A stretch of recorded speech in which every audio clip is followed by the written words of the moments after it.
kembali di podcast Fabulous. Saya Farisi Pelut dan saya Silpu Tulisa. Di saat ini kita akan membahas salah satu cerita rakyat Maluku, yaitu legenda Telaga Biru. Nah, supaya lebih seru, kita kedatangan dua narasumber nih. Narasumber pertama adalah Brandon PKM dan narasumber kedua adalah Yeska Mainasi.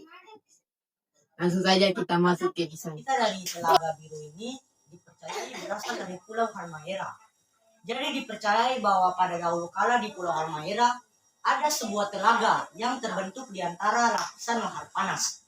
Telaga tersebut memiliki keanehan, yaitu air pada telaga tersebut dapat berubah warnanya. Dari yang pertama normal-normal saja, dapat berubah warnanya menjadi biru kejernihan. Para masyarakat yang menyadari keanehan pada telaga tersebut kemudian mengadakan sebuah ritual adat agar para masyarakat dapat mengetahui apa sih yang sebenarnya terjadi pada telaga tersebut. Nah, dalam ritual tersebut akhirnya terungkap bahwa awal mula telaga tersebut berkaitan dengan kisah sepasang kekasih, yaitu Mago Hiduru sebagai Nyong dan Majo Jaru sebagai Nona. Mereka berdua pun berjanji untuk hidup selama-lamanya. Wah, terdengar romantis sekali menyedihkan ya. Apa yang sebenarnya terjadi pada mereka berdua? Suatu hari, Mago Hiduru pergi merantau ke negeri seberang. Sayangnya, ia tidak pernah kembali karena meninggal dunia di perantauan. Kabar ini membuat Majo Jaru sangat terpukul. Ia terus menunggu dengan hati yang hancur. Tangisan dari Majo Jaru pun mengalir 3 hari 3 malam.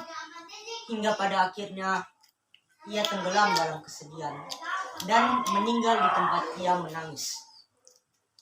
Dari tangisan itulah terbentuk sebuah telaga kecil. Airnya jernih seperti air mata dari Majo Jaru dan warnanya kebiruan seperti pupil mata dari Majo Jaru. Dan begitulah asal-usul bagaimana terbentuknya Telaga Biru. Oke, luar biasa sekali ceritanya Eke dan Endon. Jadi kira-kira pesan moral apa yang bisa kita ambil dari cerita ini?